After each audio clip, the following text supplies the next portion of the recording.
Hi, Esther, my sister. Thank you for so much for coming, taking the time to chat with me today. I wanted to reach out because I'm really interested in the intersection of branding, art direction, and illustration, and really admire how you applied those skills across all the different industries you've been in. So, for this interview, I'm going to ask you about your career journey, experience, and any advice you have for someone who's looking to grow in brand and product design. So let's start with what inspired you to pursue a career in design and how did you get started? Good question. Well, I originally went to school for science, went for a Bachelor of Science, thinking maybe I'd become a doctor or pharmacist. But after a year and a half, during that whole time, I was like learning how to use Illustrator and Photoshop and doing side projects like designing T-shirts for friends. And I just realized like I enjoyed that way more. And instead of studying, I'd be doing that. It just felt like it made more sense to me to do what I liked. And I wasn't really enjoying sciences. So I didn't really know what career options there were. But then I learned about, product design and UX design. And it seemed like a good mix of like art and like science in a way. Mm-hmm. So I decided to kind of go in that route, and that led me towards product design and interaction design. But through that path, I, kept doing more branding and more traditional graphic design as well. So that's kind of how I continued down that path. That's exactly kind of my route, but I went from science to, fine arts, the useless fine arts degree, but here I am today. So can you share a bit about that transition from, I know you worked at Philips for UX design, and then you went straight to art direction and branding. So can you talk a bit about that? Why did you change or what made you want to move to that direction? Yeah, the program that I was in, everyone that came out of that usually went into UX or product design. And the internship that I did at Philips was more UX design focused, but I did another internship also while I was in school at a creative agency. And because it was like a small agency of 9 people, I kind of would just be on projects as like another designer rather than just like doing intern projects. And that kind of depended on what projects we would get as a studio. So it kind of led me to do a little bit of everything, like image researching, art direction, designing experiential websites, working on branding. So that kind of fit in with what I like to do, which is a little like learning a little bit about every aspect of the creative process. And through that, I kind of realized I didn't really want to just do product design or put myself in like a silo of like UX design. So I just, when I graduated and continued to work at that agency, kind of continued to, instead of narrowing down, continue to broaden my skill set, and then kind of, which led me to just naturally go towards the projects that I liked, which were more brand oriented And just kind of seeing the more bigger picture of things. And because it was a creative agency that did more like advertising and branding, naturally I didn't get as much experience doing UX or product design. There were some projects like that, but it just kind of was based on, what was going on in the studio. So, yeah. Yeah, that's kind of like what I want to do. I want to learn a bit about everything, like dip my hands in all aspects of the design. So that's why I kind of want to go towards product designer as well. So you talked about branding. Well, it's like, how do you approach building like a strong brand identity, especially for companies like you work for like Stance or Sweet Green? For Sweet Green, they already had a pretty established brand identity and guideline that was done by a really good agency, but it was cool coming into that. And how do you create new assets for different projects with that brand guideline was a good exercise for a rebrand project. I think in order to kind of where you start is like looking at the space and like other brands in that space and, trying to figure out what the brand you're working on has to offer to differentiate who's the audience. You don't want to just create, and also it's not about like creating things that are just like trendy, but what is that like core insight or that core sort of story that the brand is trying to tell, and then what are the different avenues in which, because with a branding project there's not just one answer. You want to explore different creative worlds in a way, and then you're kind of like building a world. So what's the world that feels right for that brand and the people that want to be a part of that world? So it's like kind of creating not just like a logo or picking colors, but fully immersing like a world building project in a way. So you talked a bit about the creative process, but how do you balance like that creative side, the expression, with like the business objectives? Because I've had a lot of difficulties with my recent client where it kind of threw all my ideas out the window. So how do you kind of balance that? I think it's a lesson to learn where you're not just doing your own projects and you're not an artist that's trying to make your artist statement. It's different in that sense. At the end of the day, you're being hired to do something for someone else's business a lot of times. And that's like a challenge, but it's a creative challenge in itself. Like, how do you create something that you feel proud of and that feels, as you're coming in as a creative expert, that feels right. But, sorry, what was the question again? Like, how do you balance it? Yeah. I feel like as you just kind of let go of your ego a bit. You want to come in, you want to rationalize your, the reasoning why you think your like creative suggestions. So I think having like really selling the idea and like learning how to sell the idea that you're advocating for will help. Then there's almost no way for them to argue because you have the rationale either through, it's not like subjective, right? Yeah. You should have like business rationale. It's like, this is the audience you're speaking to. Here are the trends, or like not trends, but here's like the insights strategically why this would make sense for this business and why it would help the business. So I think learning how to pitch your idea and like have the good rationale behind your creative is what then you'll get better at bringing your creative ideas through. Oh, that's really good. But then also just not putting yourself like too much of your personal self into it, where when it gets rejected, it's like, well, it's their business at the end of the day. So I did my best to tell you what I think as an expert is right. But if that's not what you want for your business, then that's fine. And I don't need to, beat myself up about it. Yeah. When I did what I, tried. You tried your best, yeah. But learning how to like advocate for your ideas based on strategic and like business insights, I think and storytelling is like the most important thing. Yeah, because you're more speaking their language too, right? Mm-hmm. Yeah.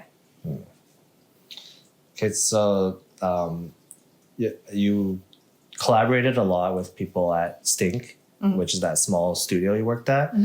So what makes great collaboration between designers, developers, and strategists? Because I'm more of just the designer side, and it's hard for me to understand like the strategist side. Because I understand a bit about the developer side. Well, kind of what I was saying. It's like when you're designing something as a product designer or a branding person, it's different from art, right? Where you're not just creating things because you think it looks cool or because of this and this. It should be like rooted in some sort of strategy.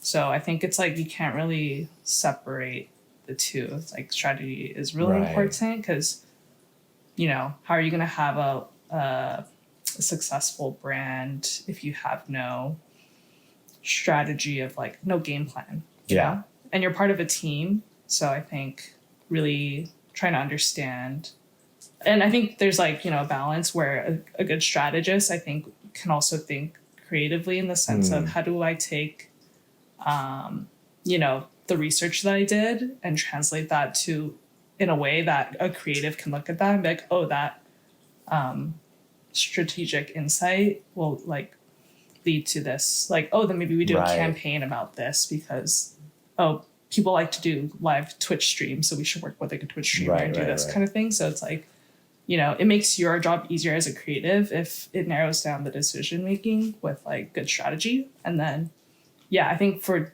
design to developer, understanding kind of how development works. You don't need to be a developer yourself, but Right. knowing how to like prep your files so that they can do their job the best is how I like to do it. And like understanding just like basic development of like image compression and stuff like that is just makes it working with everyone much easier. And like having proper margins on a grid and just Yeah, all that and being able to foundational speak skills. the language at like a base level, like you can be, you know, it's like people that are, you might not speak Spanish fluently, but if you know a little bit, you can at least at a base level connect. Right.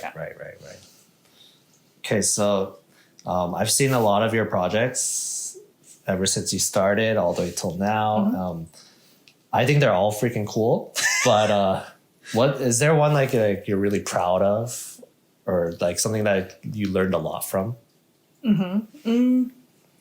Yeah, I think there's two that come to mind. One, this like web project for this film studio, Picture Start, that I worked on, where we were they just had like very basic elements of their brand, like a logo, font, and colors, and kind of like a mission or like sort of a vision statement. Right. And like from that, we were able to kind of extend the brand through the digital experience. And what I liked about that was the client was very open to like weird ideas. The whole like production studio is about empowering like youth voices or like discovery of voice. So like that just idea of like discovery really played into the website, and like we got to explore really unique navigations, and that was like a good and I really got to like take the lead on like motion design for that, and like learning like a new prototyping tool to like sell that idea through,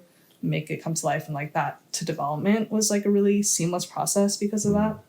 And then working on like a rebrand for Wealthfront, which is like a fintech company, which sounds like it'd be really boring, but we really got to like define the illustration style, and like got to like, you know, art direct illustrators and like explore different like branding avenues. And I played a really big role in that. And that was another big one I liked. And I got to design like all that iconography for that. That's like still in the product today. So that's really cool.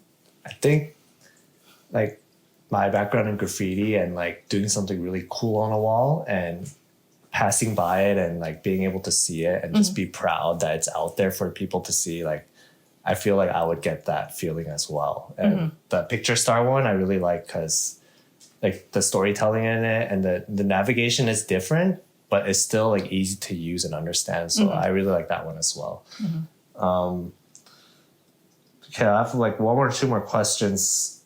Oh, so this is for some advice for my fellow colleagues and other people that are looking to start. What do you think is like the most underrated skill for someone looking to grow in brand and product design? Like something very underrated. I think being able to, maybe it's more like a soft, or looking, maybe I'll list like a soft skill and then a hard skill. I think soft skill, like just being open to learning and taking feedback, I think, and like not being too precious about, you know, the design, because I think the design process is about iterating a lot and like exploring wide versus like thinking that the first thing you did is like the right thing. So I think being open to flexibility and changing, and especially in like a lot of businesses or clients, they'll like change their mind a lot because they don't know what they want. So I think just like kind of being flexible with that and open. Yeah. And not letting that like break you down. And then from like a hard skill, I think just like thinking about how you present your ideas in like a like organized way is really valued, like not just for like a final presentation, but if you're doing like a milestone check-in, really like keeping things organized and like direct in terms of like just being respectful of people's time, and like making sure everything's kind of like dialed, even if it's like a casual check-in, just like okay, I want you to feedback on this, here's the context, and like here's the one thing I'm trying to show you, rather than just like sending a file that's like super messy and like, can you take a look at this, you know, things like that. Because I've experienced that too, and when people are like, let's do this. Like, it throws everyone off and it loses everyone's attention. So I think, that having that structure is really important. And so I know the younger you, but if you could give your younger self one piece of career advice, what would it be? I know it's changed a lot since you've started, but something that would maybe still hold till today. I think not. Wait, to myself specifically? Yeah.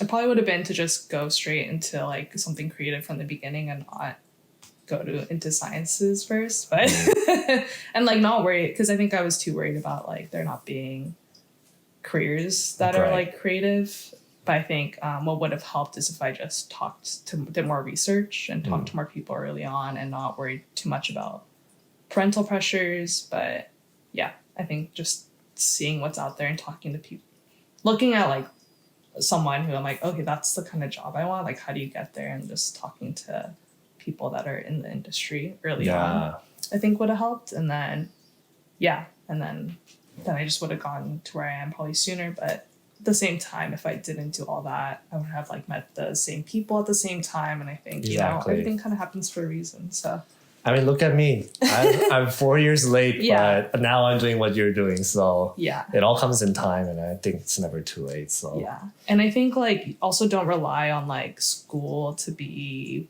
like the final product, like coming out of that with the final product, what will get you a job. I think doing things on the side and showing that passion, right? Yeah, and like I had to learn a lot of like softwares and programs like on my own, and then just get practice on that. So always like learning.